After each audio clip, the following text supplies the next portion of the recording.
All right, let's talk about the driver. You know, the one club in the bag that's both the most fun and, let's be honest, the most frustrating. It can give you incredible distance, but man, can it be inconsistent. Well, in this explainer, we're going to crack the code. We're going to look at the actual biomechanics behind a powerful, repeatable drive. So let's get right into it. Does this sound familiar? 1 minute, you absolutely crush one. A perfect draw, right down the middle. The very next swing, a crazy slice that's heading for the trees. That wild inconsistency, it's not random. It's a direct result of a breakdown somewhere in your body's sequence of movements. But the good news is, we can figure out where those breakdowns are happening, and we can definitely fix them. So here's the most important thing to get your head around. The golf swing isn't just one big, violent movement. It's a super precisely timed sequence called the kinematic chain. The best way to think about it is like cracking a whip. All that energy starts from the ground, at your feet, and it travels up through your body, each link in the chain adding speed, until it's finally unleashed at the very tip, which is your club head. If any one of those links is weak or out of order, the whole system just falls apart. To really understand this chain, we're going to break it down into 4 simple parts. First, we'll cover the foundation, which is your setup. Then, we'll talk about the engine, how you load power. After that, we'll get into the release sequence. And finally, we'll look at the result and how you can start to diagnose your own swing. Okay, Section 1, the foundation. Now, I know setup seems kind of basic, but listen to this. A bad setup can rob you of up to 20% of your potential power before you even take the club back. This is where you build the stable platform you need for all that explosive energy. Getting this right isn't just important, it's non-negotiable. So how do we build that platform? Well, first things first, get your feet about shoulder width apart, with your weight split 50-50. This is how you connect to the ground. Second, you got to engage your core. Tilt forward from your hips so your spine is at about a 30 to 40 degree angle. This posture gets your body ready to rotate with some serious power. Third, just make sure your shoulders are lined up parallel to where you want to hit it. And last but not least, let your arms hang naturally. No tension. A good, powerful setup isn't passive at all. You should really feel your big leg muscles, your quads and glutes, switched on, holding you in a solid athletic position. Now, what you absolutely don't want is tension in your hands and your forearms. That death grip on the club is probably one of the most common mistakes out there, and trust me, it is a huge speed killer. And here's exactly what that death grip costs you. When you squeeze the club that hard, you're firing up all these tiny muscles in your forearms, and that keeps your wrists from hinging the way they're supposed to. That simple mistake, that lack of hinge, can rob you of up to 15 miles per hour of club head speed.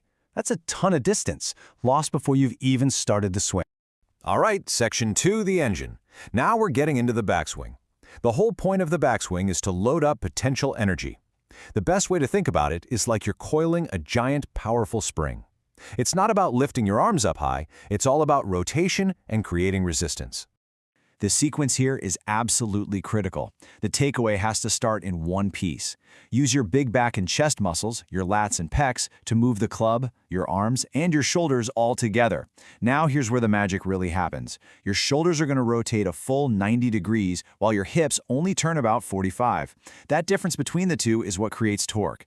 To do that, your outer hip muscle, the gluteus medius, has to work like crazy to stop your body from sliding sideways. And finally, your wrists just hinge naturally right at the top. The spring is coiled.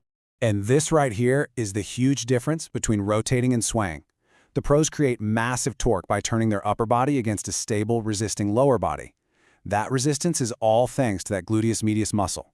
What do amateurs do? They often just sway their hips to the right. Now, it might feel like a big turn, but it's really just an illusion. It's a slide, and it's letting all that potential power just leak right out. And the numbers on this are just staggering.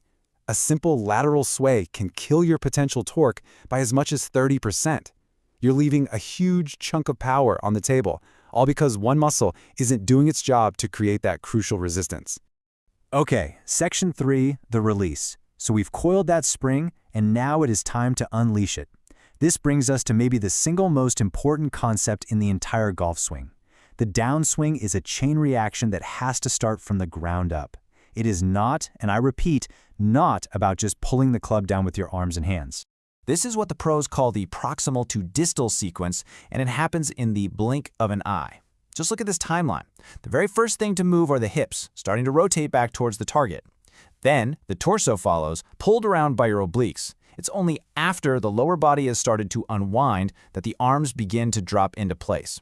And the very, very last thing to release? The wrists, which snap the club head through the ball at maximum speed. So to put it simply, you've got to let your lower body lead the dance. This is what creates that beautiful lag you always hear about, where the club head trails behind your hands, storing up all that energy. The #1 amateur mistake is doing the exact opposite, firing the shoulders and arms first from the top.